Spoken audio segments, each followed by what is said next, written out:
Welcome to the Wordy Pair Podcast, your go-to hub for all things writing, world building, and the occasional dive into the weird and wonderful world of fiction. We're breaking down the barriers between you and your next great story. Whether you're a seasoned scribe or just scribbling your first sentences, we've got something for you. We'll be discussing everything from crafting compelling characters to dissecting the good, the bad, and the downright bizarre in the world of fiction. Okay, this script says you guys are eccentric. Isn't that just a 3-syllable word for weird? No offense. So, whether you're in need of inspiration, a good laugh, or just a couple of weirdos to keep you company on your writing journey, you're in the right place. Thanks for tuning in to the Wordy Pair Podcast.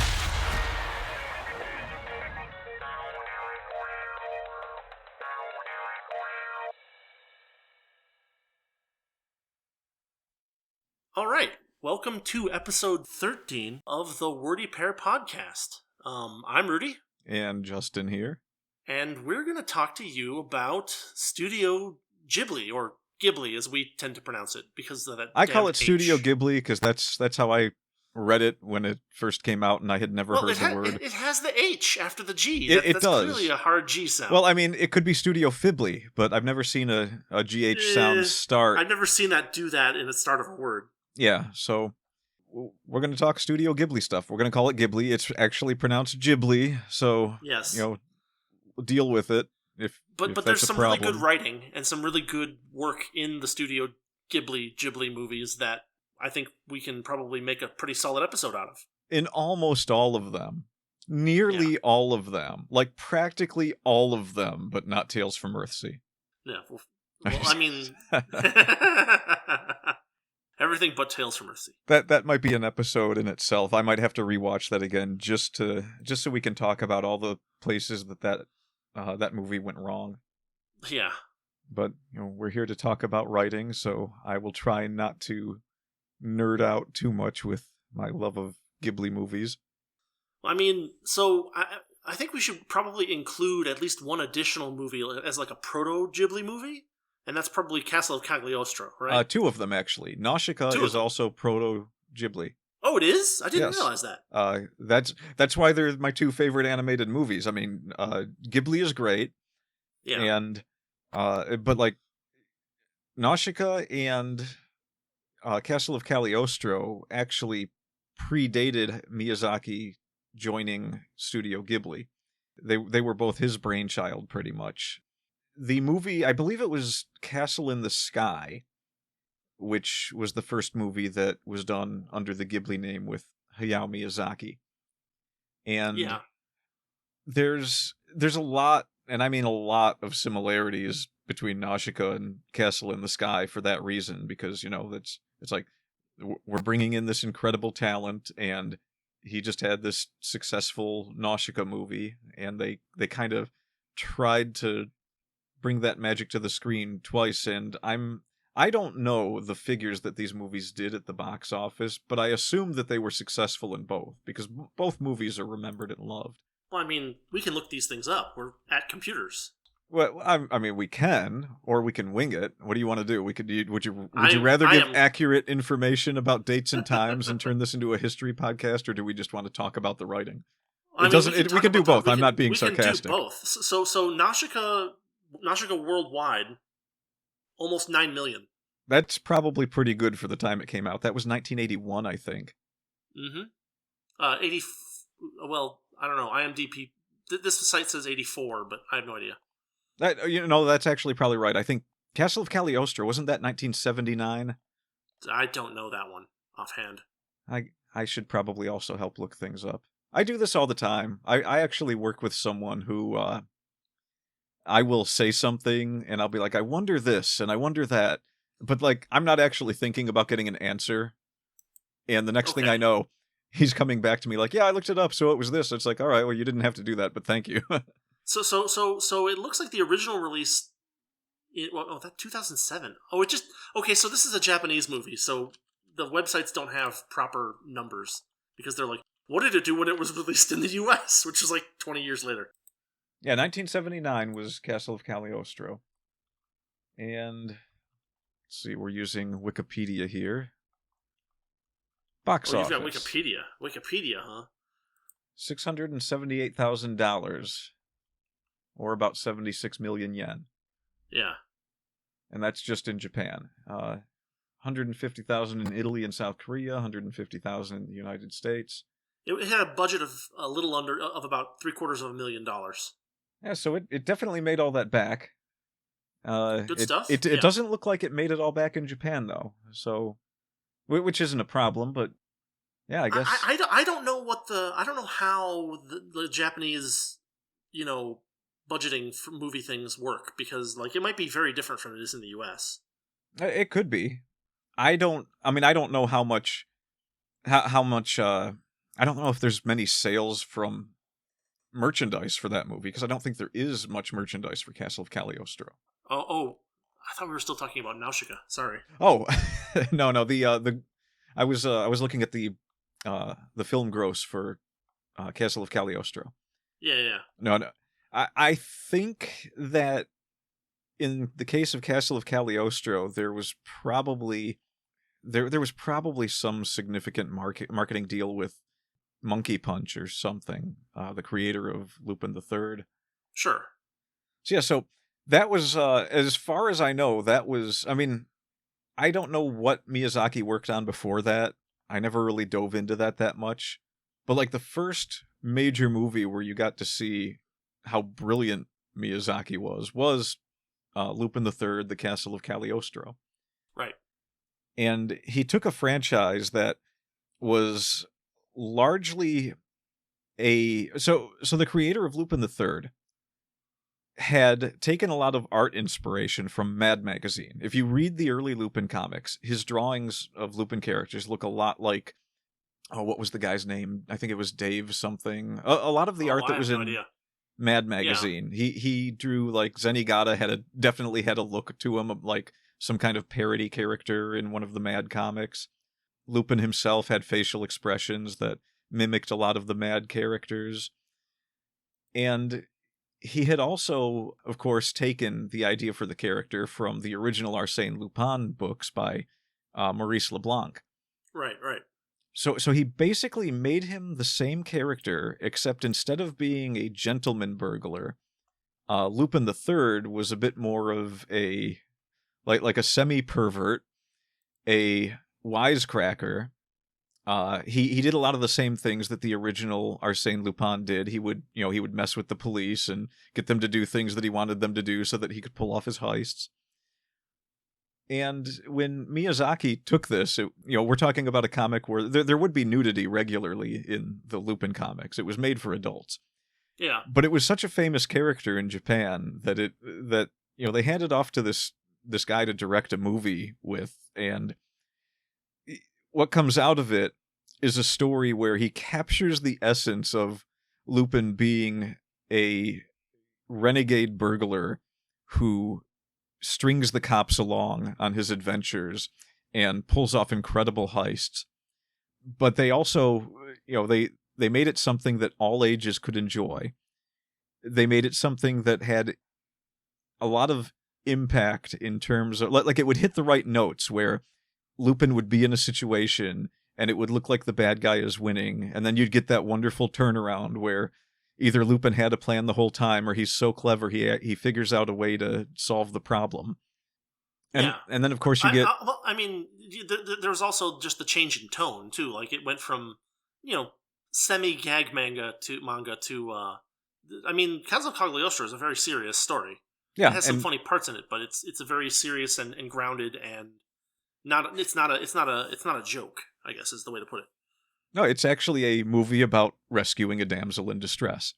Well, more than that, right? There's more than that, but that's central to what the movie is. That's the kernel, yeah. This is you don't have to be told this while watching the movie. You get the genuine impression that Lupin has decided that he's going to rescue this person that's in dire straits in this castle. And he has other motives. He wants to get plates that are printing counterfeit dollar bills and make them his, because they're the most perfect counterfeit plates that have ever been made. And he opens the movie by talking about them with his partner Jigen, and how, you know, they're so, the counterfeits are so good, they're called goat bills, and because it's all backstory for the family that owns the castle. Right. They have a goat as one of their emblems. So there's a lot of people that are aware that these counterfeits that are completely perfect are circulating, and he decides he wants to steal the plates for them. But well, so what? I mean, we might be getting ahead of ourselves, because the way the movie actually starts is him stealing a bunch of money, which turns out to be bad counterfeits. Yeah. He steals a bunch of money from a casino, I believe, and yes, that's right. As they're driving away with the money, he has a look at them, and he just gets this completely downtrodden expression, and his partner is wondering what's wrong, and he says, "They're all counterfeit. We just stole a bunch of counterfeit money from a casino." Yep. So, so he's the lovable rogue incarnate. He's one of the original lovable rogues, if not the original. I actually don't know who predates Arsène Lupin. And Arsène Lupin himself is very likely not completely based off of, but linked in a way to Edgar Allan Poe's Dupin, which is it's a one-letter difference from Lupin, but Dupin was the detective character that inspired Sherlock Holmes. And the character Arsène Lupin was a contemporary of Arthur Conan Doyle and kind of a foil to Sherlock Holmes, which is why it's very likely that was where some of the inspiration came from. If not the name itself matching, then the jokes that Maurice LeBlanc made when he pitted his character against Sherlock Holmes in one of his stories. He referenced the tobacco ashes and how Sherlock Holmes would solve a lot of problems by looking at ludicrous things like ashes. Mm-hmm. And Lupin actually taunts him with this in one of the stories. He says, "I'm sure you'll figure it out by looking at a cigarette tray, an ashtray or something." So it's a good character, and somehow through 3 generations of people using this character, it gets handed off to a very whimsical director who can make these timeless classics. He can even take this lovable rogue character that is twisted into a sort of pervert character for a gag comic and make this fantastic movie. I mean, next to the movie that we'll probably bring up next, it's my favorite animated movie of all time. Yeah, it might be my favorite animated movie. I like it a little bit more than Nausicaa, honestly. Yeah, and that's fully understandable. But it's amazing to me that 2 of my favorite animated movies were done by the same guy, and they were both done by the same guy before he went to the studio that, you know, he's famously associated with. Yeah, I mean, he helped found it, so. Yeah, and a good job of it too. Yeah, I mean, it's a very good studio. They have a lot of really good movies and all that good stuff. So let's so there's a couple of interesting things I've noticed in my years of watching Ghibli movies. One of them is that it seems to really depend on what movies you saw first, that determine which your favorite ones are. Like, I'm pretty sure I saw Nausicaa before any of them, even Totoro, which is the one that everyone knew at one point. Right. But Totoro was the first one to get a widespread, like, worldwide release kind of thing, wasn't it? Yeah, I think it's the first one that made it to the States in, like, any capacity that people recognized, because Nausicaa and Castle of Cagliostro might have been here earlier, but that would have been before people really, you know, had a grasp on what anime was. And because I mean, the first thing I remember is the first Ghibli stuff that I remember is Totoro having a fairly well advertised home video release here in the U.S. Yeah, I mean, it was definitely the first one that got a release here. Or at least I'm fairly certain it was the first one that got a release here, because I don't. Let's see. Yeah, there was never a DVD release of Nausicaa that I'm aware of. There was. I think they changed the name of Nausicaa for a release on VHS, but it's I don't remember. It doesn't matter. It's been released in so many forms now. It doesn't matter. But the original Well, the movie that people see first tends to stick with them because Yeah. Miyazaki and Studio Ghibli made such great movies. My brother's favorite is Spirited Away. I'm pretty sure the first two that he saw were Mononoke and Spirited Away. Yeah. So he's always maintained that Spirited Away was his favorite one. The first one I saw in theaters, I believe, was Nausicaa, but the second one was Mononoke, because that one actually had like a real theatrical release, not like... I believe the first time I saw Nausicaa, it was at a showing at the University of Michigan in one of their auditoriums.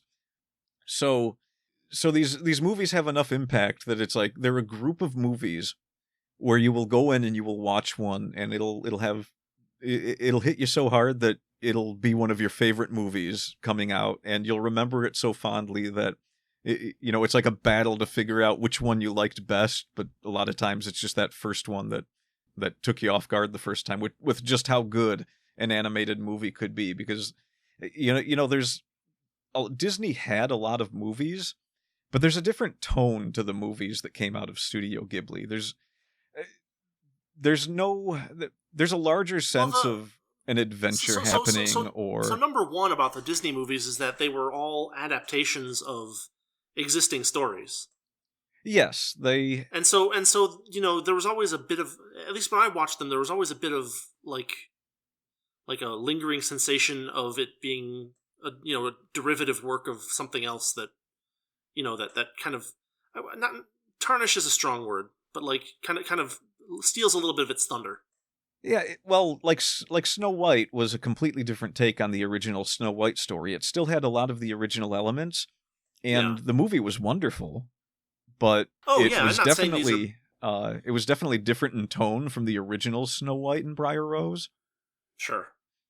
Well, I mean, a lot of these Grimm's fairy tales and similar fairy tales have been changed a lot. We'll do an episode on that one of these days.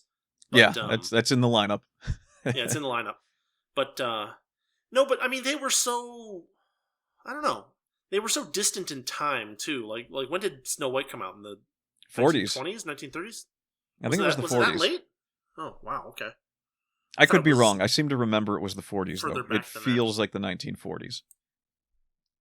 And that movie still holds up in terms of technique and storytelling today. Sure.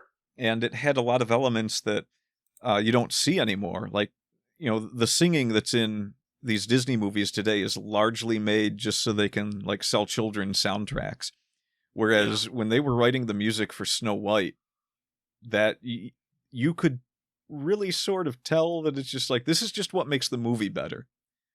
You have these dwarves that are marching along singing. You have Snow White by herself, just enjoying being out in the sun and, looking at the birds and just dancing around to the backdrop.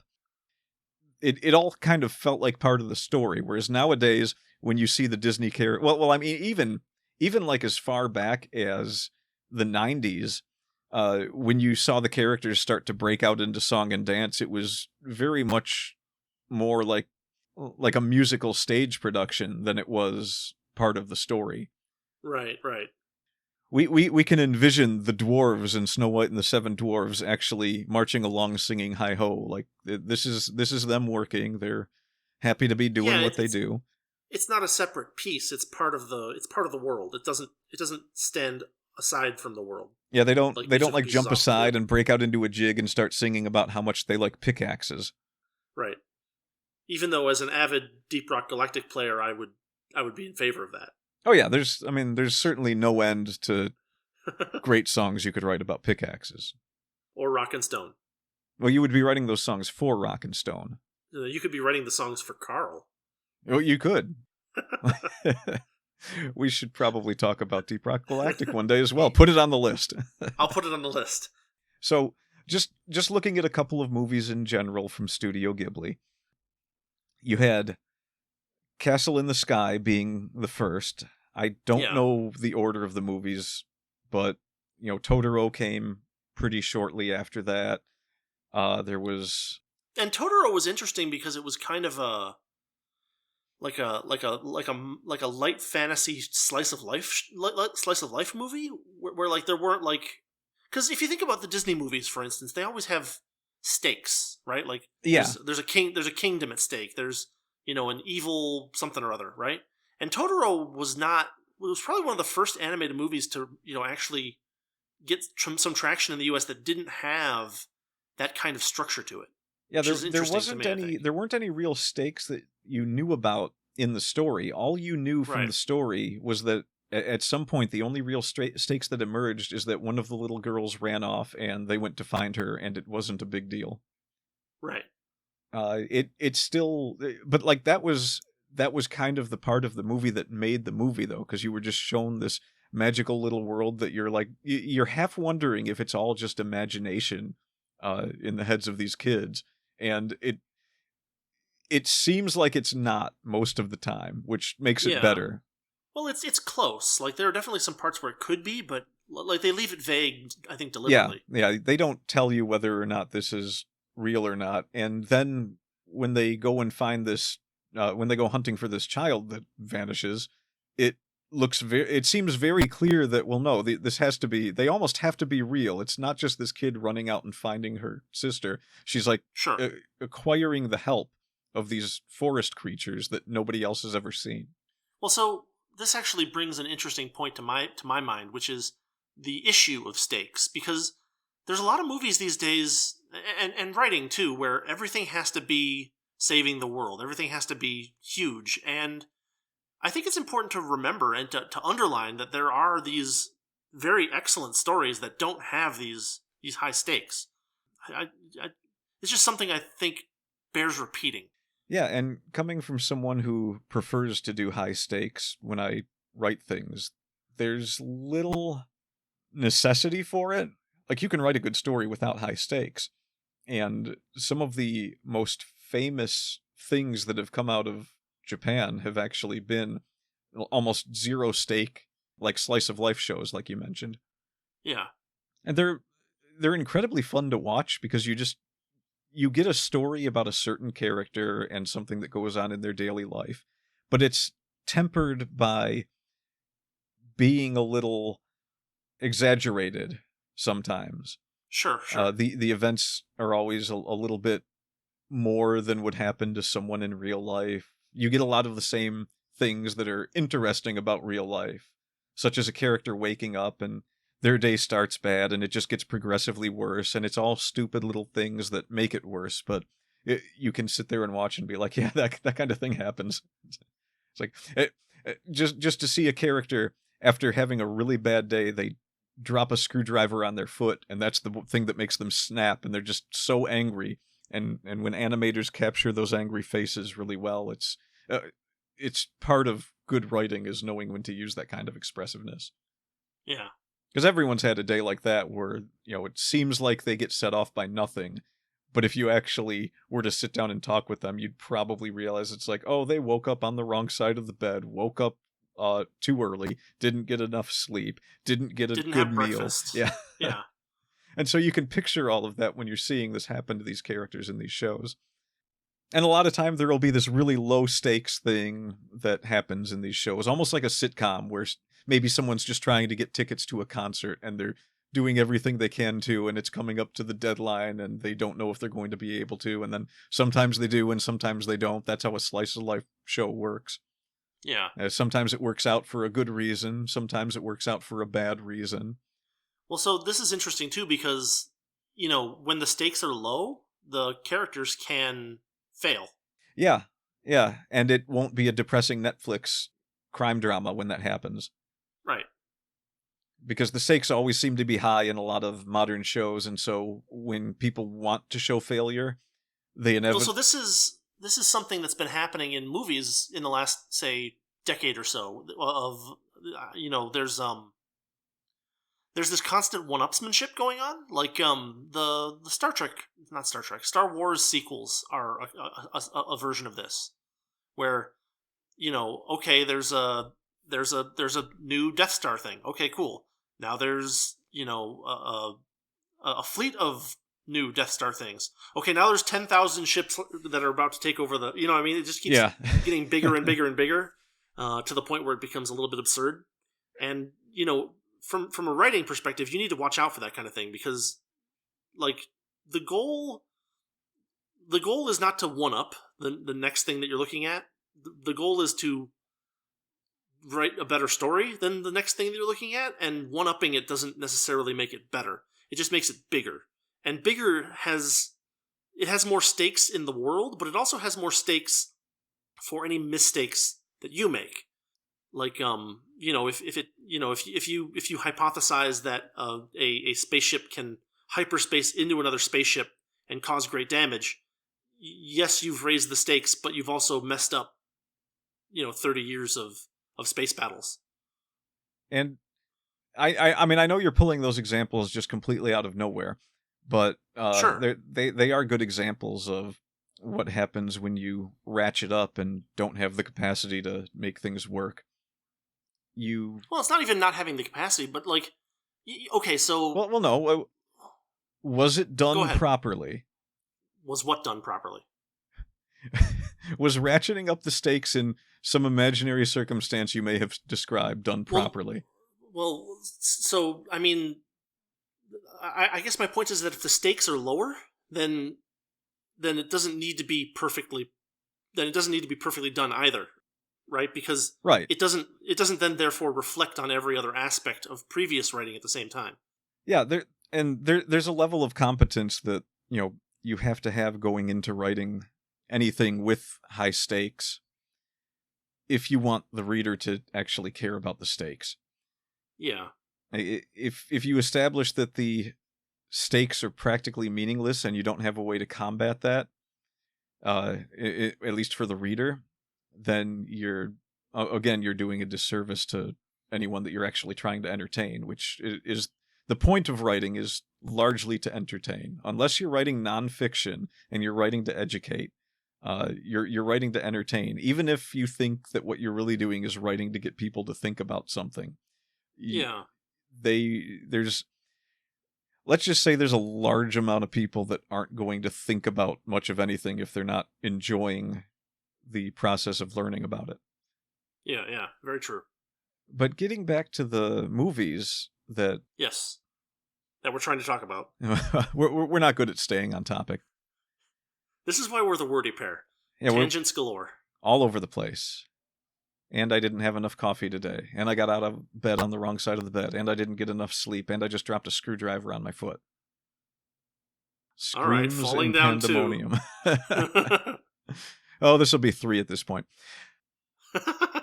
So, the later Studio Ghibli movies, there's this thing that happens to a lot of places, whether it's a group of people or it's a single person. Like, I can even think, like, my favorite author is Terry Pratchett. And We're already off the rails again, but whatever. His early books were easily my favorite. And his mid-year Discworld books, also really great. He had this point at which I don't know if other people really noticed it that much, but he started writing a little bit differently, and his tone changed a lot. It went from so the example I always give when I talk about this is the city of Ankh-Morpork. When you are first introduced to it early in his books, it's a very glum and dreary place. And there's a lot of crime. It's a dangerous place to be. You don't want to turn down the wrong alley. Everywhere you go, there's a chance that you could die, no matter. And in the early stories, there was the police force in it was not very competent, not very well put together, not very present. This actually changed. Part of his Discworld series, he would write about the guards of Ankh-Morpork, and they gradually grew into an actual efficient force that cleaned up the city. Now, it wasn't that happened so much as in the later books, everything that had been established about Ankh-Morpork was kind of reversed. Like, you were largely safe in most of the places you went. There were still dangerous places, but it was less like Ankh-Morpork and more like a better part of New York. Yeah. And that meant that a lot of the character motivations at any given point in the city had to be vastly different. Like, there were no more characters worried about bad things happening to them when they went to certain parts of the city. And the tone of it was a lot lighter and a lot friendlier, which he was still amazing at writing parodies of things, and he was writing a lot more parody at that point. Like he wrote Going Postal to make fun of the ways that the internet and the postal system worked and how they competed with each other. Yeah. He did the same with, what was it called? He wrote a book about banking using the same character from the postal books. Making Money, that was it. He wrote a book that was taking a jab at monetary policy, banking, central banking, a lot of different things that happen in the financial world. And so the way that I saw it, and correct me, tell me what your opinion is of my view here. But my view is that he started out doing fantasy books with satirical backgrounds to satirical books with fantasy backgrounds. Yes, that's exactly what I was trying to get at. Is he went more towards the satirical, and took a lot of, like, by the time you're reading Going Postal, yeah, you feel like Ankh-Morpork has been dragged into the modern world almost completely. Whereas when you started reading Color of Magic, you're in a high fantasy setting. Yeah, very much so. Even if it's making fun of a lot of high fantasy, the setting itself is very high fantasy. There's a lot of magic in the later books, but there's a focus on magic in the early books. Yeah. And he would do these extended novels, a little bit longer than the usual ones. He wrote 2 novels that I think kind of showed a transition point pretty clearly. He wrote Small Gods and Soul Music. They almost stand apart from the rest of his library in the way that they're written. They're very polished books. They have very intricate and twisting puzzle pieces to the story. And they almost feel like a heroic legend in a lot of ways. Especially Small Gods. Like, Small Gods is a hero's journey. And of course it's a parody of hero journeys, but I guess I'm getting away from my point though. Like the tone of his books changed. A lot of that happened with the Studio Ghibli movies as well. Like, yeah. And it's not so much that anything bad happened. It's not like the movies got worse. It's more like the presentation of these movies seemed to, with the infusion of extra money from having a polished studio like Studio Ghibli that was successful. Yeah. You got, higher budget animation, which is fine. And they did a fantastic job with movies like Spirited Away. It's still some of the best looking animated cinema there is. There's always been a touch of Japanese style storytelling in the Studio Ghibli Folklore, movies. Yeah. With like the exceptions of the ones that they did that were based off of Western books. Howl's Moving Castle was a Deanna Wynne Jones story. Oh, really? I didn't know that. Yeah, I think it was the second book in the story, which is, a lot of people liked that movie, and it was a good movie. But it's one of those. It was a good movie. It's one of those things where I could kind of, I mean, I knew going into it that it was based off of some Deanna Wynne Jones books, but you could almost feel that there was this point at which someone had sucked a piece out of a story and made it into a movie. More so than a lot of the other movies that they did, which is why I think it's not too many people's favorite. Because it's a good movie, but it leaves you wanting to know more about the characters, which is stuff that would be established in the other stories. And Miyazaki loved doing that, though. He was very fond of a lot of Western literature. I know at one point, like we did a Pippi Longstocking episode recently, and at one point I believe in the 1980s, Miyazaki actually wanted to do a Pippi Longstocking theatrical animated movie, which would have been fantastic. Yeah, if he had done it, for sure. And what I wouldn't give to just be like, just like grab him by the shoulder and shake him and be like, just do it. just do it. You got this, trust me. But there's a lot to be said of the early movies where, even though the animation was still great, the budget for a really high-polished look, and the computers to make that look didn't exist.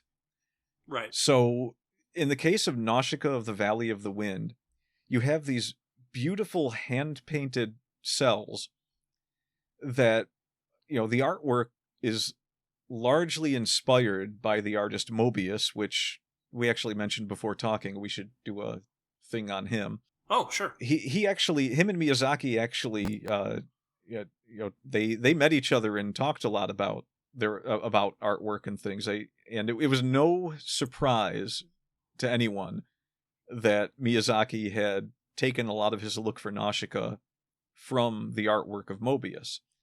Mobius even named his daughter Nausicaa, which is one of my favorite pieces of Studio Ghibli trivia. It's just interesting to see how, the East meets West, and something so great came out of it that it's actually a good thing to point out to people who think that everyone has to be in their own little circle. Western stuff should be Western and Eastern should be Eastern. Because Nausicaa was a comic book that Miyazaki made, and when it was going to be a movie, he had already gotten a lot of that look down. So you're presented with, it's not the most colorful thing, but at the time it was very, very good animation artwork, and you get a good idea of the bleak landscape of this world, where on the one side you have what's essentially a fungal wasteland. Yeah. And in the midst of it, there's these cities. One of them is this beautiful valley that is not in the midst of it, on the outskirts. The world, the world has been taken over by this invasive fungus, basically, and these insects that live in and use the fungus as their habitat, right? And a good chunk of the world is also desert. So there are these isolated forests of fungus surrounded by desert, and then there are a few pastoral areas where humanity kind of still manages to eke out in existence. Yeah, and it's part of the writing technique that goes into that. You have this world where there's this ever-encroaching threat. This forest is poisonous. People have to wear masks if they visit it. They probably shouldn't stay there too long. It's, deadly to be around much of what's in there. The insects in the forest. These are all elements that are subtly explained through the story as well, without ever. Some of the things are directly stated, but there's a lot of inference as well. So that's another thing to maybe think about. It's a very good example of show don't tell. Yes. You're thrust into the middle of one of Nausicaa's adventures in this forest at the beginning of the movie, where you get to see her. She's trying to pry a piece from a gigantic insect carapace.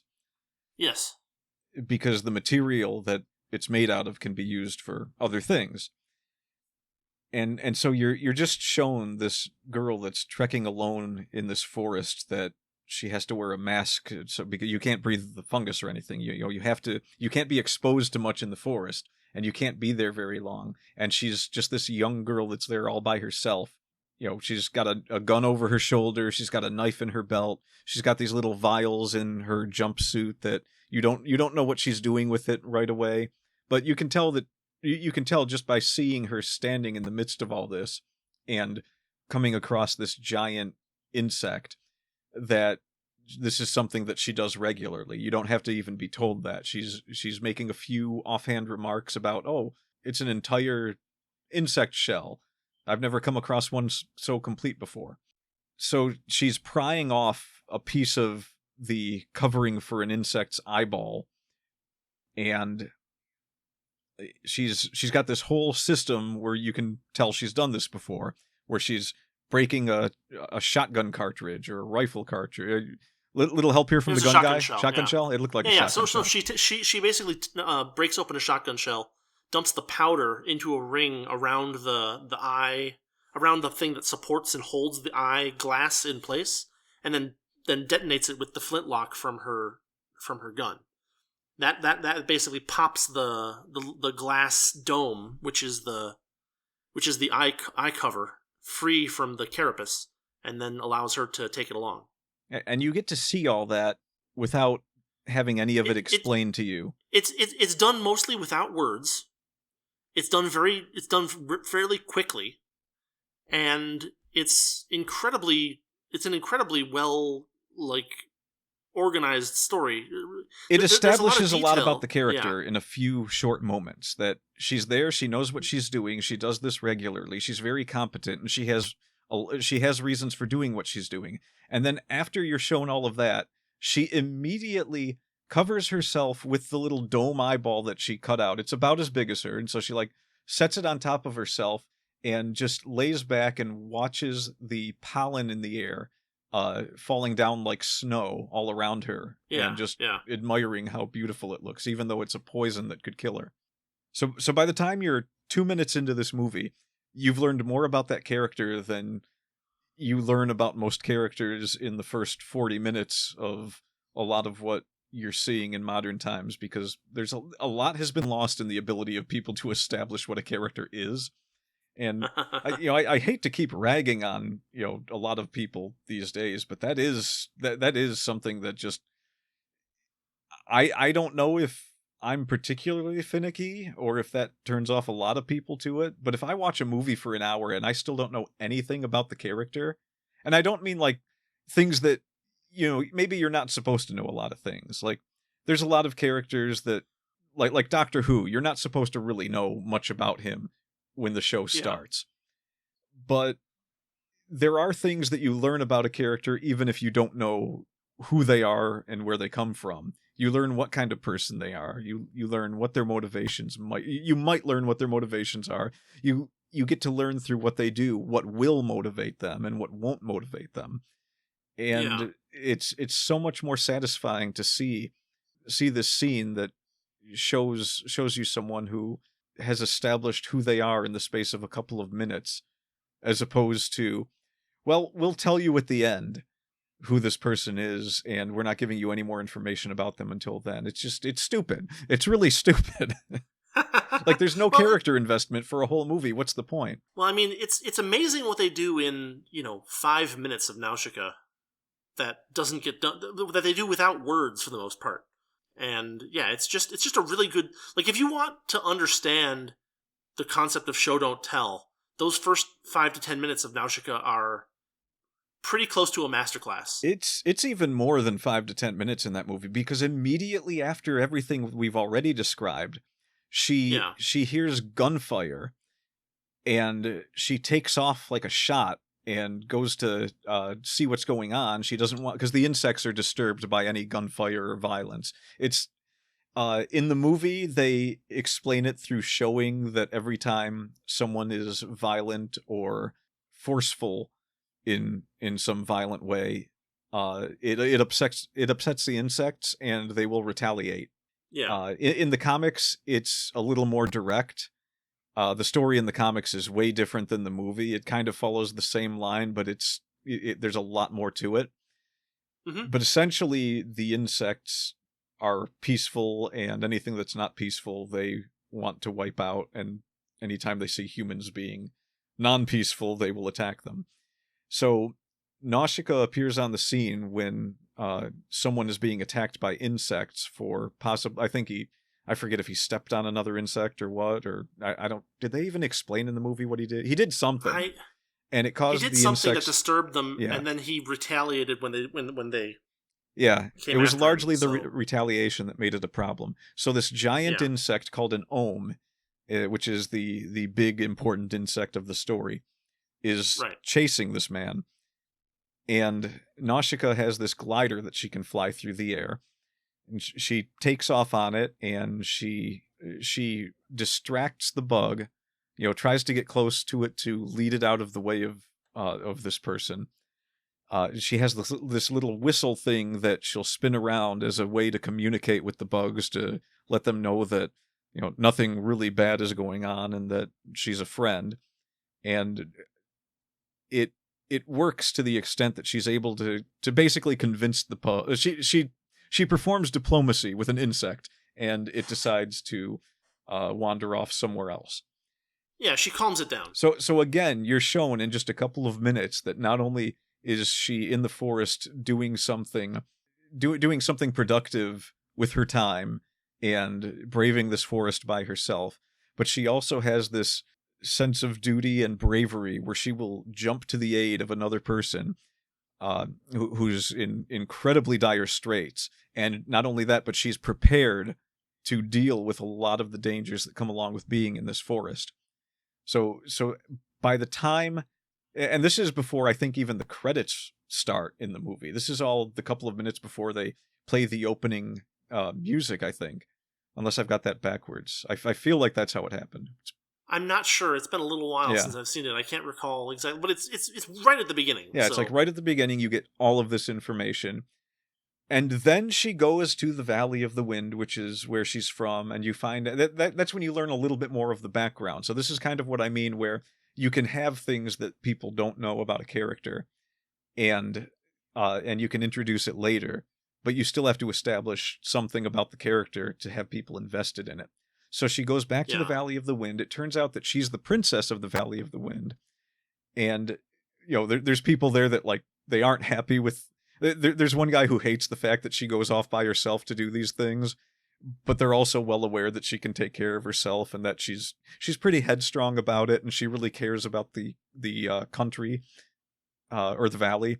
And so it's kind of one of them things where it's like, I really wish you wouldn't run off alone, but whatever, we can't really stop you.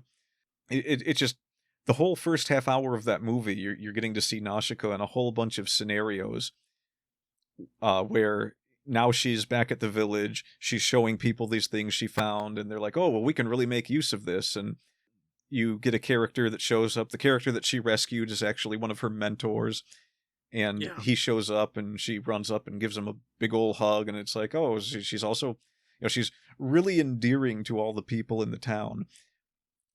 And she's always working with them, fixing windmills, for instance. There's a scene where she helps fix a windmill.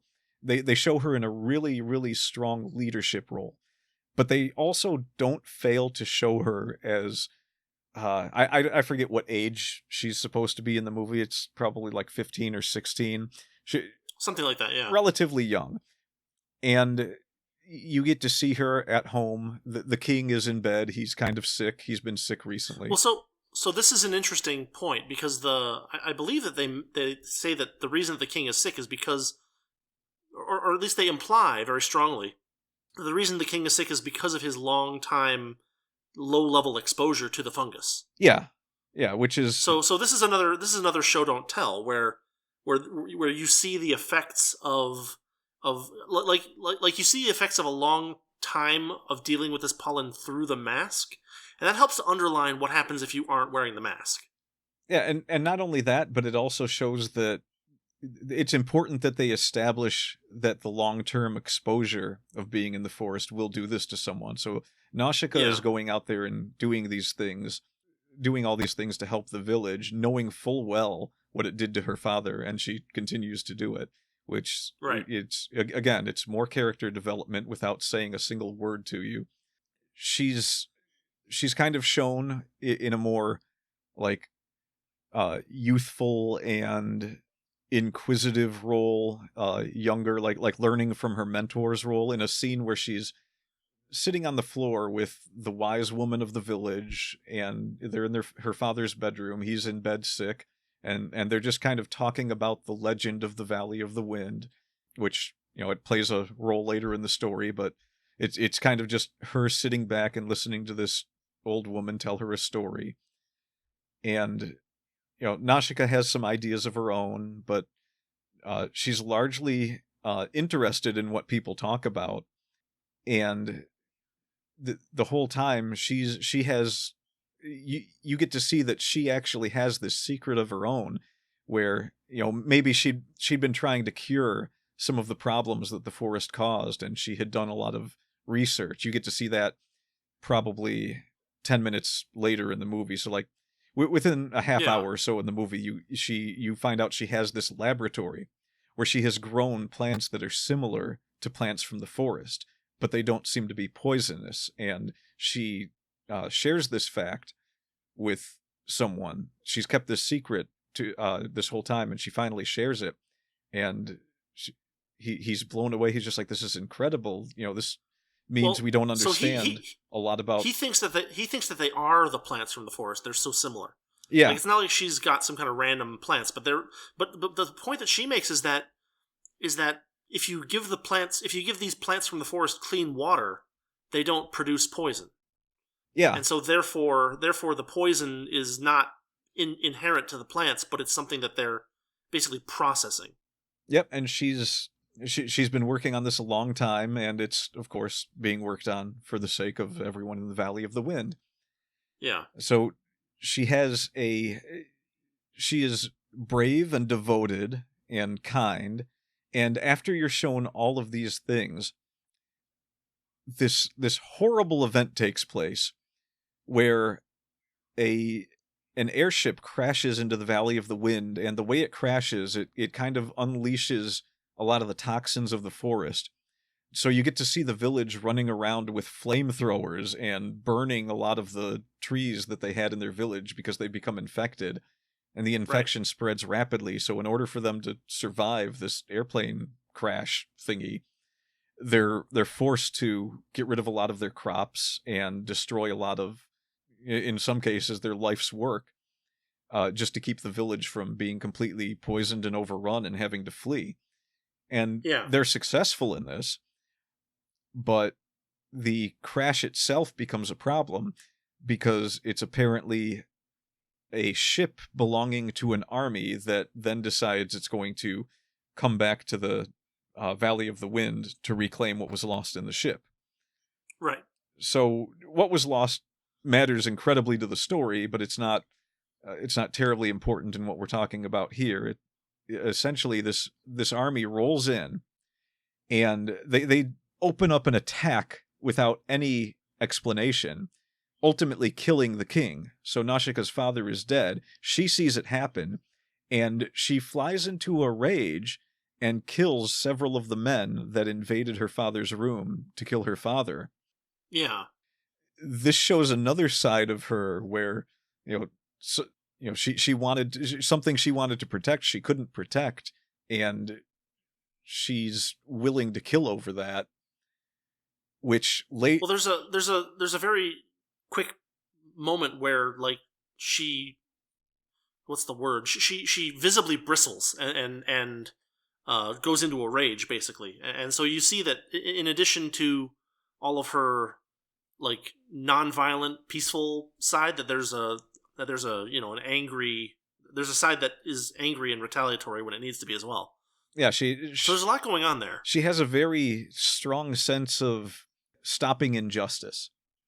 Yeah. Is one way to put it. Like, there's no doubt that she would see the invasion of her home and her castle and the killing of her father as an injustice, and she was willing to go to the ultimate extreme to retaliate against that injustice. And later in the story, she actually consults another character about this, a character who likely taught her how to fight the way she did, and who himself has almost certainly killed many people. Right. Basically a mercenary, and a survivor in the wildlands.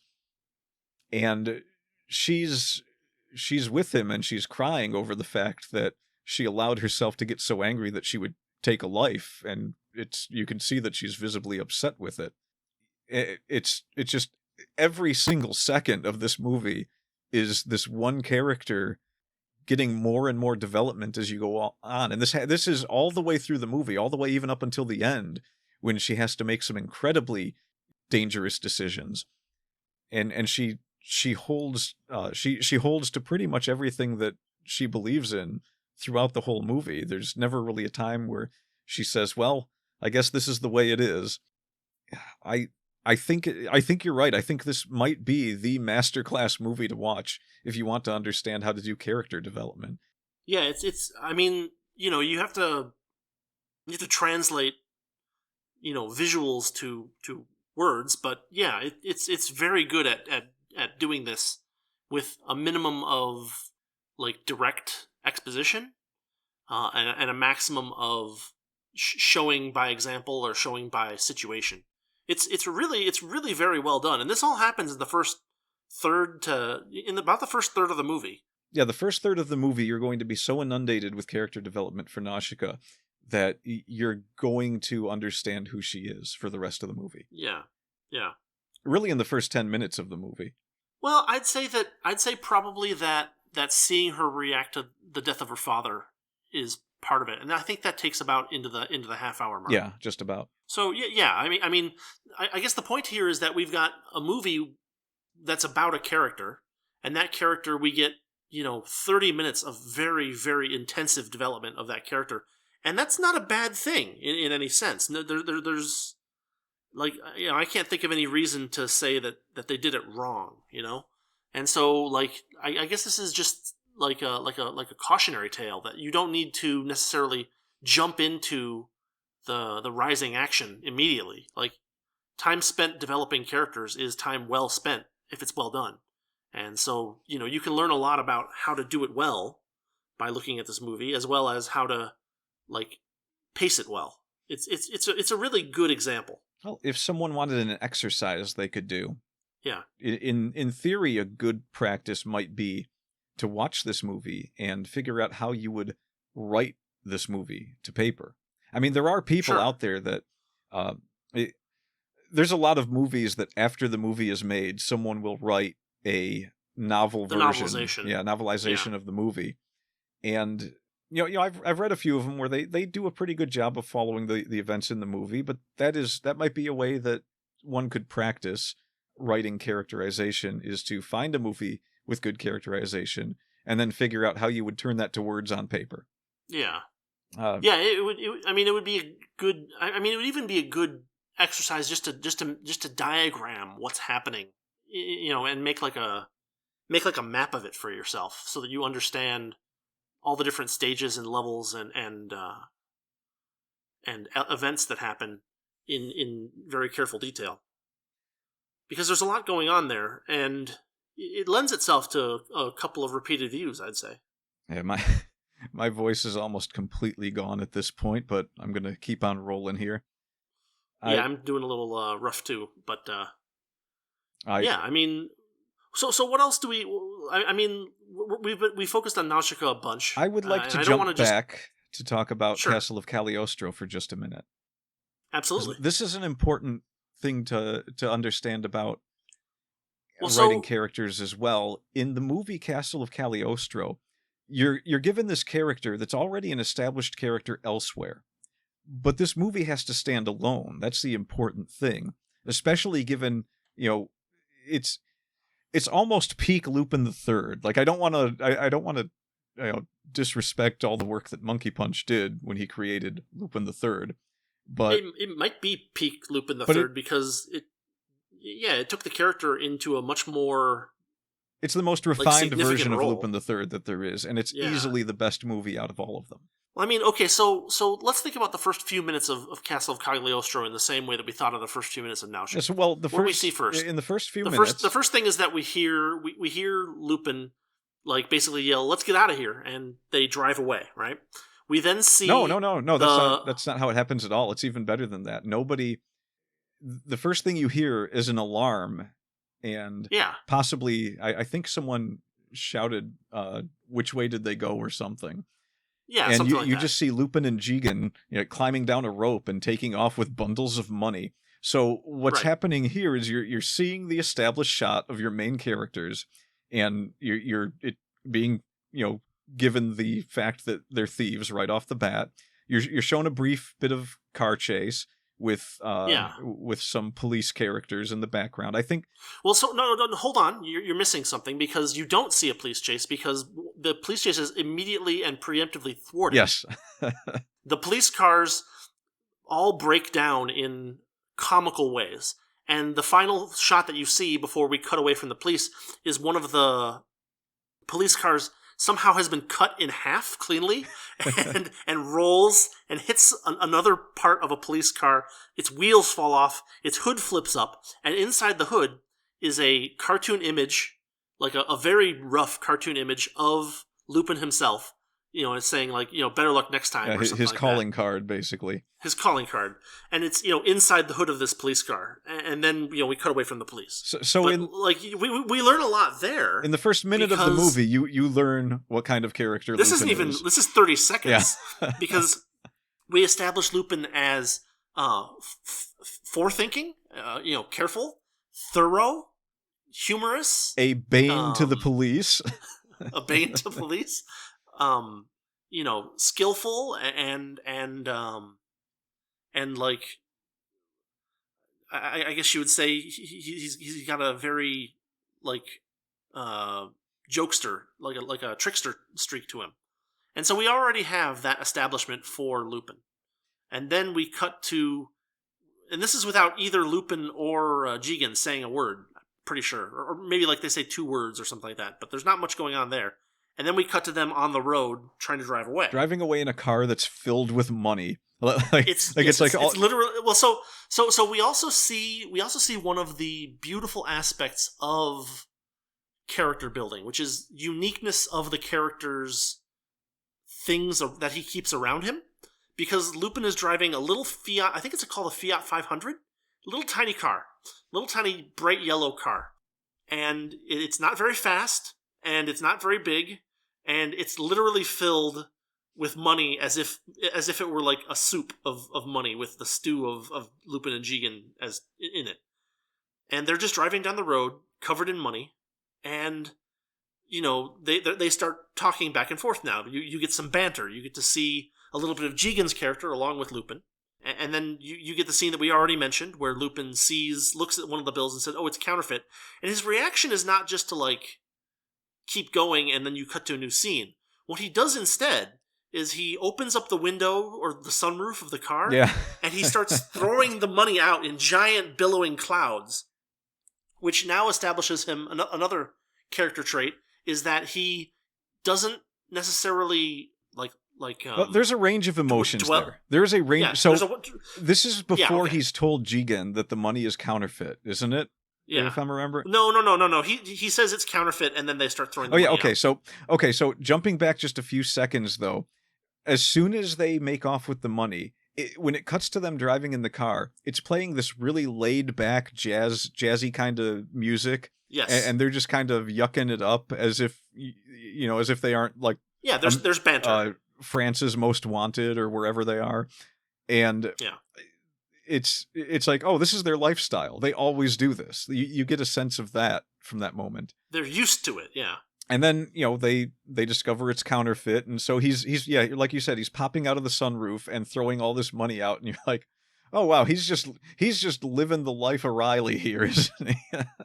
Yeah. I guess that's not what life of Riley means, but it shows us that he doesn't dwell on the negative, but like decides to make positives out of negatives whenever he can, because he basically takes this counterfeit money as inspiration to go find the goat bill plates, and that's what starts his adventure, basically. Almost his path towards Cagliostro. It does start his adventure, but there's also an important thing that happens very soon after, where they're driving through the country of was the country called Cagliostro? I can't remember. No, the family I think was Cagliostro. The family is Cagliostro. Wherever they were, they're driving along and they get almost sideswiped. So they wouldn't have been there if it weren't for the fact that they decided to go. Yeah, that's true. To try to get those plates. So that's the inciting incident, but it's not. So go ahead. So they almost they're like almost sideswiped by a car at some point, and they're driving through this countryside. They have a goal in mind, but Lupin decides to catch up to this car. He drives by it, and there's a woman passed out at the wheel. And of course, as happens in a movie, whenever someone's passed out at a wheel, they're coming up to the edge of a cliff. Right. So, this complete rogue and thief selflessly does what he can to try and rescue this woman from this car right before it goes over a cliff. So you again get some character building that if you already know the character, you know he's going to do this. But if your entire experience with Lupin III is, I'm going to watch the Castle of Cagliostro, these are things that need to be established really quickly for you to understand what Lupin the Third, or what this character is. What kind of character he is, yeah. And one of the things that he is very heroic and always, usually... not necessarily heroic, but I'd say gallant? Yeah, Gallant? yeah, definitely. Very chivalrous, too. He always is willing to try to save the damsel in distress. Yeah, so... Which is a good way to convert his kind of the perverse nature of his character from the comics into something more positive for a general audience, right? You turn the jokiness of that into something noble. They even captured the spirit of it, though, because they had that scene where he's in the bar and he kind of like hits on the waitress and she kind of laughs at him and runs off. Sure. That whole like, friendly flirting thing that Lupin is... No, but there's no scene, there's no Lupin dive. Yeah, he's not like, he's not groping these women. And you can look up what the Lupin dive is, so... Yeah, it has to do with boxing, believe it or not. Yes, it does. But anyway, yeah, so he sees this woman passed out at the wheel, he decides to go save her. Do they show the true power of the Fiat 500 there, or do they wait a little bit longer? No, I believe that they are in a car chase shortly thereafter. Yeah, there's a car chasing the car with the girl in it, or something like that. Yeah, and so they also need to go fast. And so it turns out that their little Fiat 500 has like a jet engine in it or something. Because they pop the trunk. Yeah, that was it. I remembered the scene wrong. So basically they get sideswiped by the girl in the car and another car that's chasing her. And right. So of course Lupin's like, well, I'm joining the chase. And that's when he pops the trunk. Oh, right. She's conscious at first. Yeah. She's trying to get away. And so that's what pops the chivalry thing in his head, is that he's like, oh, this girl's being chased by these gangsters that are shooting at her, so I'm going to save her. He pops the Fiat 500 into jet mode, and I cannot overestimate or overstate how amazing the animation is for these few seconds. They basically drive up the sidewall of the road into a forest, through the trees, pop out the other side, and basically take a shortcut. It is one of the most beautifully animated short scenes ever, just because there's so much detail and so much happening all at once. It's absolutely gorgeous. But yeah, he goes to save the girl. They stop the chasers by immobilizing their car. And the final thing that happens basically is that he gets into the car with the unconscious girl, and in the process of trying to get her out of the car gets damaged and it basically falls off the cliff. But he saves them at the last second because he has a gadget.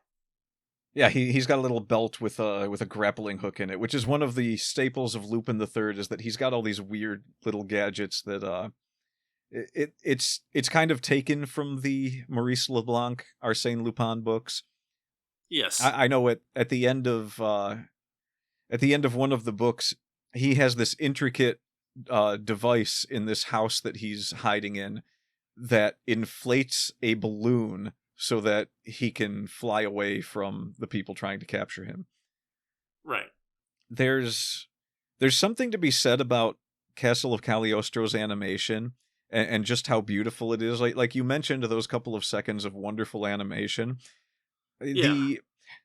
So like, don't take my word for it so much. I know a bit about animation, but let's look at a real expert here. The man who used to head Pixar Studios. I think he was the original. Yeah. Well, whoever it was that used to head Pixar before the whole Disney thing. He actually had an interview talking about the Castle of Cagliostro and how he had sat down and watched this movie frame by frame, trying to learn how some of these things were animated. And he specifically references the break-in scene for the castle where Lupin has to do all these rooftop shenanigans to get to a tower that needs like a drawbridge, and there's no way to do it without the drawbridge unless you're Arsène Lupin. And he said that there's a scene where he's sitting there and he's winding this rope up, and there's these clouds moving in the background, and Lupin's doing these things with his face. He's just like, there is so much going on in this one scene. It's one of the most amazing pieces of animation that he's ever seen, and probably probably the best he's ever seen. I think he said something like that in an interview. And this is a movie from 1979. So for all the Right. computers and everything we can do now, there's a lot to be said for what people accomplished animating by hand using nothing more than cells. Yes. And that might not have much to do with writing. I know I keep going off on these tangents. Well, so no, I mean, I think we can draw a parallel. We can say that, like, attention to detail Yeah. is one of the things that's necessary for good animation, but it's also necessary for good writing. And so, like, seeing someone take attention to detail and do something amazing with it is a good example for yourself, as far as writing goes. You will get much more out of, 2 pages of carefully detailed, carefully plotted stuff than 20 pages necessarily of, perhaps of things that you kind of threw together without even thinking about it. And I'm not saying necessarily that you need to, like, write everything down and have everything mapped out, but, like, at least, the way that you do it, for instance, is you roll it around in your head over and over and over until you have, like, practically a visible version of it in your head. And that's how you keep things detailed and, consistent. So, like there's a ton of value in that, because it really adds, like, an individual flavor or an individual perspective to your writing. Yeah, notes are good for some valuable things, and sometimes it's good just to, like, do something else, but be thinking about the thing that you want to write, like something that you don't need to focus on completely, so you can, like, daydream about what you're trying to get right. You don't need to be sitting at the computer or at your notebook to really come up with all of your scenes. Like, I get up in the morning and, well, I get up in the afternoon for a night shift, and you got to jump in the shower. It's like, okay, well, it's nice and relaxing in here. I'll take 5 minutes in here and just stay nice and warm and think about, a scene that would be good for a story, and then get back to getting on with life. Like, anything you're doing, you could be, if you've got the kind of job that's mindless work, it's a good way to pass time, to just, like, get in a rhythm and then, focus on whatever it is you're working on in your head. But that said, there are times when maybe a notebook is better for some people. It's really easy to lose track of a lot of details when you're doing complicated scenes. So if you're really shooting for that one masterful scene, use everything you can to get it right, and don't worry if you don't get it exactly like you've got it in your head, because that never happens. I think we've mentioned things like that before, but it's always worth repeating. Well, it's worth repeating. It's also worth remembering that the reader isn't going to see what's in your head either. So as long as what you've written is coherent, is good and detailed and coherent and does the right stuff and hits the right beats, you're in good shape. So don't like over perfectionize it, but like, the more you can remember and have that attention to detail, the better off you'll be in general. Yeah, and try to gain an understanding of what is meant by the rhythm of storytelling, because it doesn't really mean anything specifically, but it does mean something to have a rhythm to the events happening in your story. Like not an exact beat for things, like, okay, this has to happen here and then here and then here, and not like a constant, like, sine wave up and down, up and down. It's more sort of, your character has gotten done doing this.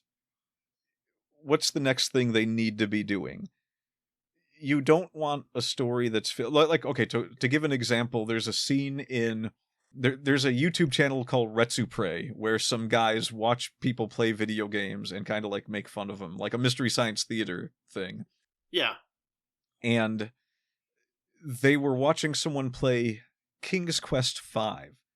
And there's a scene where King Graham is walking through the desert, and the player knows where to go, but it still seems to be taking forever. And so one of the guys that's watching it is kind of like, almost, he's like narrating that part. He goes, and then King Graham was walking, and he was walking, and he walked some more, and he was still walking. like This is not how you want your story to sound. And that doesn't mean that you can't have scenes where, people are just walking from place to place. I mean, if you have 2 places, you don't want to just teleport characters from one to the other every time. So the trick there is to either A, have a conversation on the way, or B, have there be something interesting about how they got from A to B. Either an interesting event or an interesting method, or an interesting interruption or something like that. It could even be that like they stopped and got a sandwich and talked about and like you discover that so and so doesn't like tuna. Yeah, I mean things like that can help. Yeah. There's a lot of opportunity when characters are, especially it's fun to write characters walking from place to place on foot. You can have it happening in cars or whatever, any way you want to do it, but I usually have a lot of like footwork for those scenes.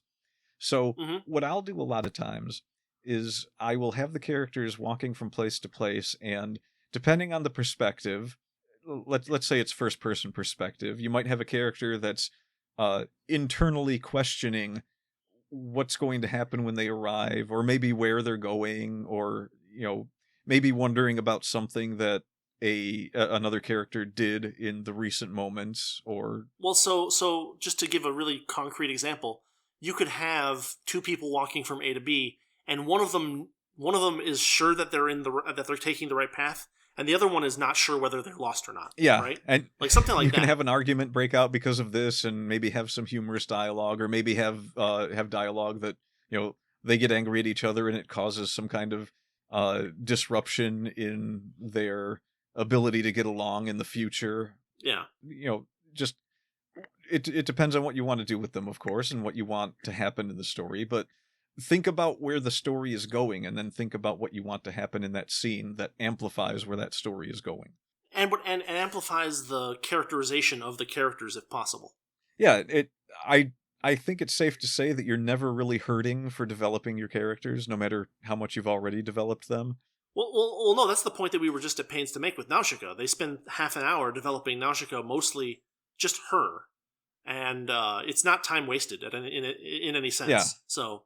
And I don't know if there's such a thing as a character being overdeveloped. Like, you can always learn new things about characters. The trick is to not learn new things about characters that conflict with what we already know about the characters, or things that don't matter for any of their interactions or for the story. Like, when I said that we learned that character A doesn't like tuna, like, you could do that, but you either have to make it funny or you have to make it relate to something else that happens in the story later on.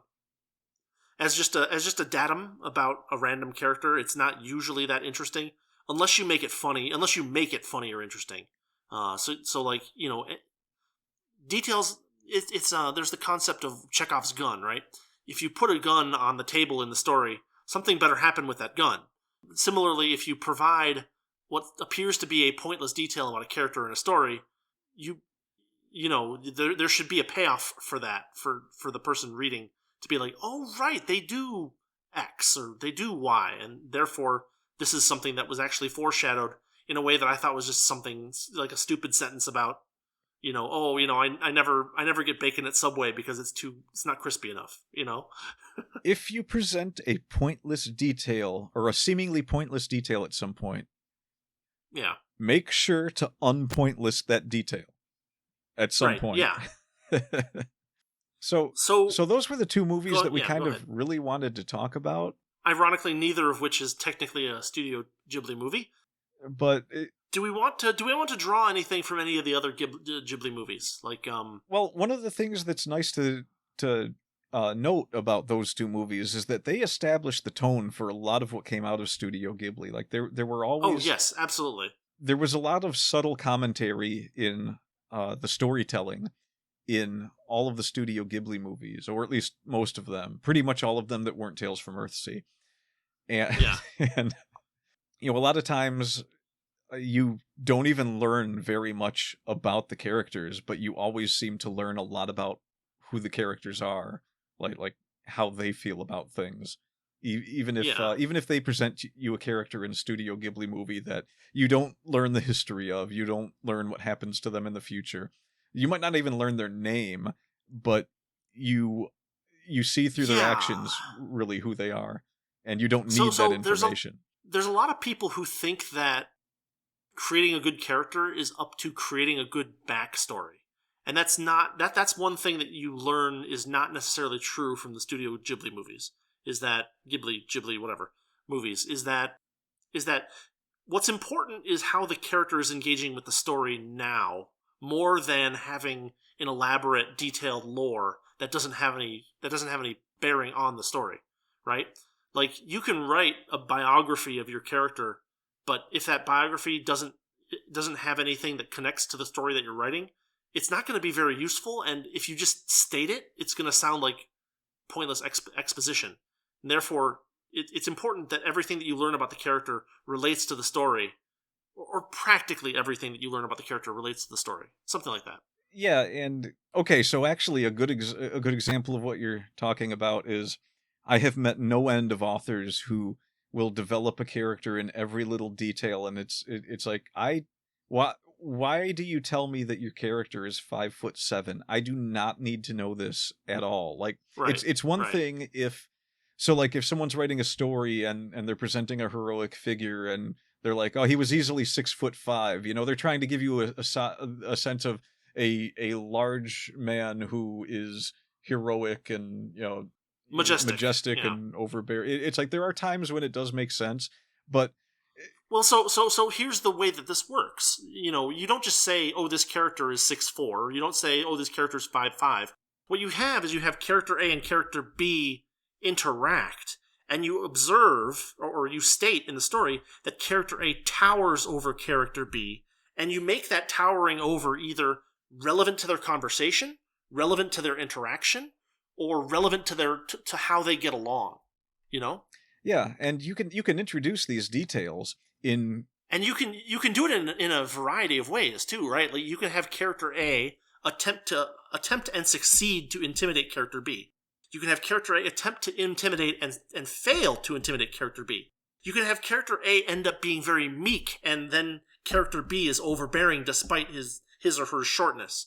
Like there's a huge number of variations on this that you can use. But the point is that these details about the character are important in the story that you're writing, not as some kind of biography that you're not writing. Well, not necessarily even important. They just it has to be important for it has to mean something in terms of telling the story. I mean, if you write, if it affects the interaction between the characters, it's important. If you write a scene where you say, like, a blue-eyed beauty stepped into the saloon, you're not writing. You might be writing that to let your readers know that she has blue eyes, but really what you're doing there is you're using that to establish that people that are in the saloon noticed. They noticed two things about her. One, she was beautiful. Two, she had blue eyes. And it's a focus. Yeah. It's a way to focus your attention. It's so you're not having it's so you don't have a blob stepping into a room. So that you can have some grasp of, like, oh, there's a human being here, and what do we know about them so far? Well, two things to start, and we're probably going to learn more. Yes, but I mean, I've read things that have been 2 paragraphs of describing a character, and it's just like this. Does any of none this of this tells me a story? Any relevance anywhere? Yeah. Boy. My throat hurts so much now.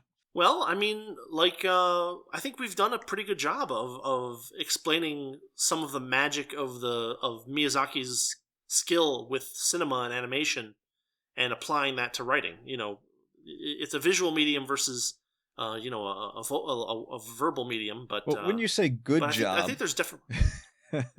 I mean, like, a really, really good job of this stuff. I was thinking more like I'm my throat is so dry that I'm stuttering over everything I'm trying to say here at this point, but that's okay. It's just important to realize that I know that we bring up anime and other medium that's not books in this a lot. But it's all about writing. It doesn't matter if you're writing for so the way to think about this is that these were all written as screenplays. Yeah. That they were all turned into screenplays, and that there was a comic for them to work from the visuals of and stuff like that. But, like, all of these things had to be described in words so that Miyazaki could explain his vision to the dozen or so animators that he had working for him. Probably more. Yeah, right? It's important to realize that putting things into writing and putting pen to paper to do a drawing are two things that both require some understanding between the people that are doing them. And if you're good at both of those, or if you're good at one of those and can explain it to another person, then you can get an idea across, even if it's not coming out exactly like it is in your head. Yeah. There's, and again, let's use the word masterclass here. The Studio Ghibli library is so full of very, very well done animated movies that each one of them, with the exception of Tales from Earthsea, can well no we can we can include Tales from Earthsea. That is a masterclass on how not to try and do something like a Studio Ghibli movie. Yeah. And it is a Studio Ghibli movie. I have never seen anything in my life that felt so much like, oh, this person wanted to do a Studio Ghibli movie but didn't quite grasp it. And it is a Studio Ghibli movie, so that's pretty bad. And it is a Studio Ghibli movie, so there are so many good movies in Studio Ghibli's library, including slice of life movies like Omoide ga Ippai. Mm-hmm. That I believe that's the one that's about a woman who kind of grew up and made it almost to her 30s and was just like stuck in a rut in life, and she couldn't she was having trouble figuring out who she was and where she wanted to be, and she kept having flashbacks to her time as a child and all the things that happened to her as a kid. And it's a very fanciful movie with a lot of like dreamy scenarios in the flashbacks, and then cutting back to her normal life reality, of chopping vegetables in the kitchen and being on the phone with her mother. But it's a great movie, and it's Studio Ghibli likes to reward people for watching their movies. So you get to the end of the movie and you end up with a feel-good ending that you can walk away from and be like, yeah, I'm glad I saw that. And well, there's also something to say about Studio Ghibli's ability to create, to weave different types of folklore together. So, we have a lot of Japanese folklore, but they always kind of weave it together into its own kind of self-contained world. Spirited Away and Princess Mononoke are really good examples of that. We haven't talked about Porco Rosso at all. Porco Rosso, apart from being Rosso great, might be worth a whole episode. that could be its own episode. It takes place in Italy, and it has a lot of things in it that Miyazaki is very fond of, such as aviation. He puts a lot of aviation and flying monstrosities and contraptions in his works. Yes. I mean, he actually, one of the movies I haven't seen, one of the later Studio Ghibli movies, is actually about aviation, and I if I'm remembering correctly, it was someone who drew like aviation charts for, not charts, but like built airplanes, basically. But there's a lot of that in Porco Rosso. Porco Rosso is basically about a loner with an airplane who kind of like flies off to an island where nobody can bother him and doesn't like interacting with people very much. But it's to the backdrop of like these wartime battles and these people that are flying in dogfights in airplanes, old airplanes. You can tell that it was a project of love in terms of the realistic way that they showed the airplanes in the movies.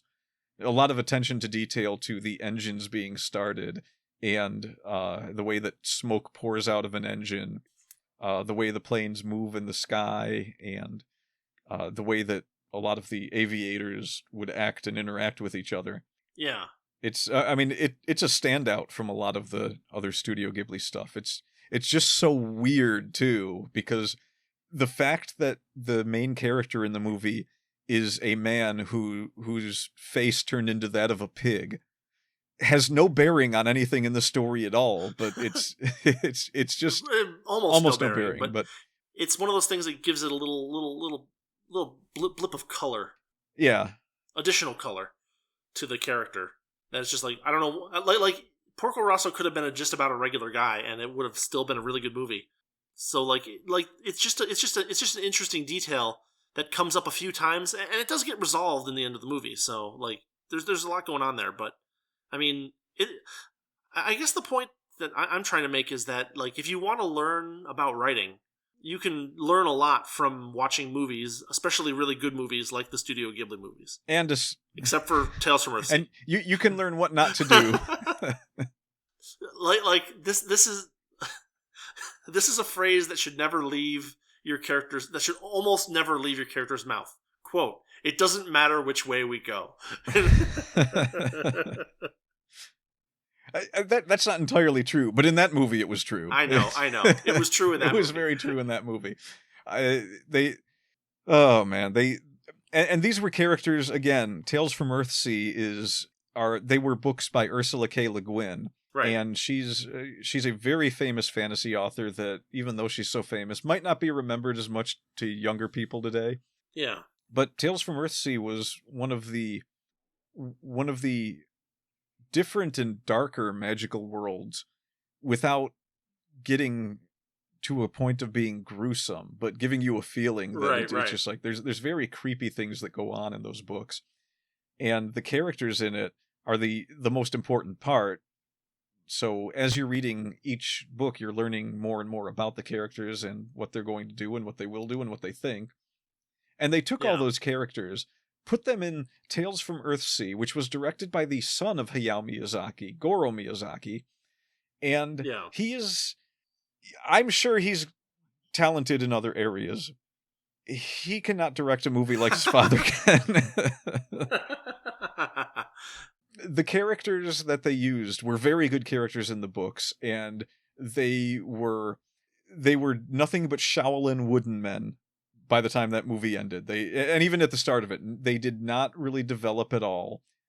You were almost expected to know. I think you were expected to know who some of them were going into it, because they didn't tell you who they were. There's an old lady on a farm at one point who is mentioning how thankful she was for being rescued by the mage that everyone the mage that should have been the main character, because it was called Tales from Earthsea, and that was the title of the book that had him in it.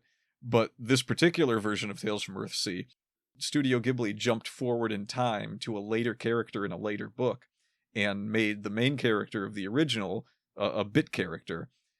And the woman that he's talking to was the main character in a book called The Tombs of Adawan, who was fooled into the role of being a dark priestess and being told that she was actually protecting the world by being the priestess, when in reality, at some point she would become a sacrifice and these dark powers would take her over. And the main character from the original book shows up closer to the end of the book and saves her from that. Yeah, they just kind of dumped her off on a farm in Tales from Earthsea and was just like, oh yeah, it's a cameo right here. You know, if you've read the book, if you've read several of the books. And you can do things like that. You can have a cameo where you don't really even tell people who the cameo is, but it doesn't matter if there's no character to the character when you present them. There was nothing to it. There's something to be said about Easter eggs, and there's something to be said about Easter eggs that masquerade as important plot points, and it's important for there to be a separation between the two. Yeah, and because what happens if you put something in there that looks like it's going to be a story point but is just an Easter egg, is that the reader fixates on the thing instead of letting it pass, and they're like, well, what happened to I want to know what happened to this guy, something like that. Goro Miyazaki understood that there are elements that make a Studio Ghibli movie, but he did not understand how to make those elements good. Like he did try to use a lot of the elements that make Studio Ghibli movies what they are. The execution was very poor. Right. And I mean, I've seen them way worse, but it is. Oh no! I mean, it's not like it was a bad movie. No, it was a bad movie. I mean, well, it wasn't really very entertaining. It was pretty boring. Yeah, it wasn't very entertaining, and it was like one of those things where it's like, that was a Studio Ghibli movie? Huh, okay. Like, it looks like a Studio Ghibli movie. It kind of almost feels like a Studio Ghibli movie, but it's a very discordant version of it's the minor key version of a Studio Ghibli movie. A diminished 7. Yeah. I mean, I would almost recommend watching it after watching a bunch of Studio Ghibli, just to kind of get an idea of the contrast. Mean, yeah, there's a contrast there that I think is worth understanding. Because you can see places where things were done right, and you can see places where things were done wrong. And if you can get a good handle on that, you can learn a lot from that. I'd say for sure. And it's important to recognize that Disney probably hasn't made a movie as good as Tales from Earthsea in probably 8 years. So it's not like it's like 8 years? it's not like it's the worst thing that's ever come out. But Yeah. for a Studio Ghibli movie and for everything that is invested in an endeavor like a Studio Ghibli animation, it fell short big time. Well, just as a piece of entertainment, it fell short. Yeah, you don't want a movie that's boring. Yeah. I'm actually surprised that Studio Ghibli didn't backtrack and be like, you know what? Like someone had to have sat down and watched it and been like, guys, this is a stinker. Can we just not even? Can we do something else? Can we call this like Tales from tax break? Yeah. and put it up on the shelf somewhere? But I mean, it exists, and so since it exists, it is possibly a good reference for someone to look at and say. Well, I would say look at the good stuff first. Yeah. Get acquainted with the good stuff first, because this is another thing that like. Oh God! If Tales from Earthsea is your first Studio Ghibli movie, it might turn you off from Studio Ghibli movies. Well. No, so I'm thinking in a more general sense that like, it generally speaking, you want to get your brain accustomed to good ideas before you start trying to look at the bad ideas, because sometimes bad ideas can be deceptively persuasive, and therefore, if you get exposed to those bad ideas before you have good ideas, you'll be like, oh no, this totally works. I can totally do this. And, you really shouldn't. Well, if you spend your whole life eating crickets, then you might be convinced that there's not much else out there that's better than crickets, or at least crickets are where it's at, or, crickets are your mainstay. But then someone comes along and they introduce apples and you're like, well, I mean, I don't want to eat that. It's not crickets. And so you never... That's what food eats. Yeah, that's what the crickets eat. What am I, an animal? No, but it's also good to get a perspective for what makes something not entertaining. If your goal is to entertain people, you need to look at things that people say, I am not entertained by this. And you got to take that with a bit of a grain of salt, because there are also tastes to take into account. But I don't think too many people are going to watch Tales from Earthsea and be like, this was the most exciting story I've ever seen in my life. You will. No, there's definitely a personal aspect to these things, but at the same time, if you can look at things from a structural perspective and say, this works because X, this doesn't work because Y, stuff like that. I actually just looked over at my screen here with Wikipedia still being up for Castle of Cagliostro. Wikipedia sent me a message saying, sorry to interrupt, but time will soon run out for you to give in 2023. Please donate $2.75. Now, apart from being a horrible way to word that, do you think I should just send them my copy of Tales from Earthsea? What would they do with it? I'll just be like, here, sell this. You might be able to get $1 for it. That's not entirely fair. I paid $20 for that DVD. Yeah, it might be rare now for all we know. Well, I mean, things can be rare without people actually wanting them, though, so that doesn't help. Also true, yes. But I mean, it's a Studio Ghibli movie, and if it's a rare Studio Ghibli movie, it might be that someone wants to collect it, despite its quality. Can we talk about being good to your audience real quick? Sure. Yeah, I'm only bringing it up because I'm still looking at this page, and they give me that message in a big red box, and then that box is pointing to 2 buttons that I can click. One which says, yes, I'll donate $2.75, and another one which says, no, but maybe later when I have more time. Yeah. Don't presume so much on my good nature, Wikipedia. Just have a yes and no button, and I'm not going to give to Wikipedia for reasons that I won't go into here. Sure. But I'm less likely to give to someone when they imply that when they force me to click a button that will imply that I might be interested in doing something that I don't want to do. Like, just let me close the window down. You sent me your message. I either will or I won't. And it's a saving grace that there's still an X that I can click instead of either of those buttons. Yeah. Don't do this to people when you're marketing to them. Never make someone feel like they don't even get to reject what you're asking from them. because you will turn a lot of people off that would otherwise be like, well, I mean, maybe this will be the one that I give to at some point later on, but I'm just not doing it right now. Again, maybe this is just me. Maybe I'm being very finicky here, but I can't stand the Windows buttons that say, like, oh, do you want to connect to your phone? And it says yes, and then the other button is remind me later. No, don't remind me later. I don't want you touching my phone. I never want to see this window again. Yeah, they took that button away too. You used to be able to click a little box that said, don't show this window again. I don't see that anywhere. No, I mean, there's a tendency to be overbearing that with things like this that, you know, I don't know. I mean, I have no idea what the success rate of Wikipedia's consistent and constant yammering for donations is. Given the look of desperation in the way they design these buttons, it must be some dire straits. No, I don't think so, because we get the same buttons every 6 months or 4 months or something like that. Oh, they've changed. The buttons have changed for sure. And then the very specific amounts. It's like, donate $2.75? What, I don't even get to choose the amount? I mean, I'm sure they'll take more, but why $2.75? Why don't you just ask me to donate? Because it's like a small amount that is less than like a cup of coffee, and they're like, oh, they'll go for that, even though like 60% of that will be used up in credit card fees, probably. Yeah, well, I mean, that's largely why it's got to be over $1, I'm sure, but yeah, it's if you're going to beg for money, don't beat people with the bowl, I guess. Yeah, it's not a good way to keep going.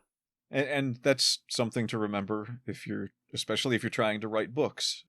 You want people to actually, not hate you as a person when you're trying to sell them books. That really, really helps, believe it or not. Yeah. Either that or you have to get in good with government. It's really the only two ways. That's one of the darker secrets of the publishing industry. If you're wondering why the memoirs of a president will sell well, it's because that's kind of the way that people launder money to political candidates and presidents. Yeah. A bunch of people that they know will, instead of giving them a big old gift of money that people might raise eyebrows at, they'll be like, well, okay, we'll just buy a bunch of your book, or, things like that. And then they haven't done anything illegal. Well, they purchase a product, a legitimate project. Because I don't know about you, but I've met maybe one person my whole life that's actually read a presidential memoir, and as far as I know, they've only read one. Yeah. Well, you don't generally read all of those. You only read the ones that you care about. I mean, my point is, it's like even when someone does, it's not a regular thing that they necessarily do. Oh, yeah. Sure. Fair enough. But we're getting far afield now from our original... Yeah, the Wikipedia thing set me off, even more so than Tales from Earthsea. Yeah, that's fine. I mean, it doesn't matter which way we go. Big loop. It doesn't matter which button you click, you're going to get another window next time you open up Wikipedia. Yeah. It's so horrible, too, because, I mean, obviously I use Wikipedia. You can just put a little thing up in the upper right that says, hey, if you like what we're doing and you want to help support this, click here to donate. And there's nothing to be offended about by that. Yeah. But I don't know. I don't know what happened that we went from a world that absolutely hated pop-ups to the regular marketing strategy being pop-ups. It works too. That's the thing. It works on some people. Yeah, I mean, it never works on, I don't think, even the people I love most, I hate it when I see a pop-up on their website. But, I can think of a few instances of those people where they say, no, this generates me revenue. I pretty much have to do this. And that drives me mad. It's just like, what's wrong with the world that I'm not seeing where this is how people want it? They need it front and center, Front and center is the way to go. No, maybe that's the case. Maybe people just need to be prodded several times, and then it's like, okay, I'll give this person money. To me, the prodding it just turns me right off from wanting to do it. If I like the person and I want to give them money anyway, I'm going to, whether the pop-up is there or not. But if it's an unknown, especially, like if it's something new I'm looking at and I don't know anything about it, and I start getting these pop-ups, it's just like, well, I'll go look somewhere else. Yeah. I had a discussion about okay, so we weren't going to talk about marketing, but I guess since we're here, we can discuss. we're here at 1 hour and 50 minutes. We should save marketing. Okay, for a yeah, episode. let's save it. We will at some point talk about. It's on the list now. books. Yeah, and just a heads up, we're not good at it. Well, I know a lot about it, and I'm terrible at it, but I know enough about it that if someone that doesn't affect my statement. My point is that we will be able to give solid advice for people who are actually good at it and want to do the things that I will recommend. A lot of the times, the reason I'm bad at marketing is because the things that I know will work just go against the grain of the way I like to do things. So I'm quite literally shooting myself in the foot a lot of times. The foot, if I'm lucky, yeah. I mean, I have a job, so I'm not really causing myself grievous injury by being bad at marketing. But well, I mean, every marketing dollar that you spend is wasted. I mean, pretty much, yeah. Well, I mean, it depends on. So, like, the marketing I'm talking about that I don't like doing is stuff that I just outright don't do. Like, if I'm spending money on it, I'm usually having someone else do the marketing for me, and yeah, I just don't have a giant marketing budget that I use for that kind of stuff. No, of course. But I mean, that's just a small piece of advice right there. That's one thing that you can do is get yourself a nice big chunk of change for a marketing budget and find someone who is good at marketing things to do the work for you, which takes a lot of research to find the right person, but it can be done. Yep, and it can be. You don't have to live in terminal fear of, well, am I just throwing my money away? But it helps to do the research to figure out, is so-and-so going to be able to actually help me sell what I'm trying to sell? Right. There's people that are really good at it, and you can trust. Well, once you find someone that's really good at it, you can usually trust them to do it again and again and again. Well, once you find someone that's good at it, you can pay them and they will do it. They like money. That's why they're doing what they're doing. Exactly. All right. Let's, I guess we'll wrap this one up here. This has been our discussion of Studio Ghibli movies and how they allow us to understand the process of writing better. Mostly character development. We basically just did another character development podcast. That's okay. That's what we're here for. I mean, we did some world building too and all that good stuff. So yeah, there's lots to learn from different kinds of media. Hold on tight, folks. It gets very repetitive from here out. No, it does not. It's going to be the same thing with a different movie every time. I hope not. No. We're going to do some. When we finally get some time, we're going to do some book reviews. We've got some other interesting topics, some author focus episodes. We've got some idea for April Fool's episodes. Yeah, we got a lot lined up. We're getting into Agatha Christie and Lovecraft. Kind of we'll be getting into Terry Pratchett. We'll be getting into a lot of older books that slip under the radar, even back in the 1940s. We will be looking at some stuff. There's two people here that have done a lot of reading, so yep. We've got a lot to draw on. So with that, we'll just say thanks for listening, and we will see you next week. I'm Rudy. And Justin. And we are the Wordy Pair. See you later.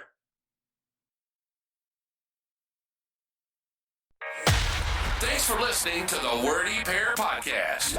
Our passion is all things writing, world building, and getting into the weird and wonderful world of fiction. We hope you enjoyed our unique takes. If you did, make sure to like, rate, review, and subscribe to get your weekly dose of writing weirdness. We'll be back soon, but in the meantime, hit us up on Twitter. For Rudy, it's @Rudolph_Cone. And for Justin, @Ninja Mouse Chew. See you next time on the Wordy Pair Podcast.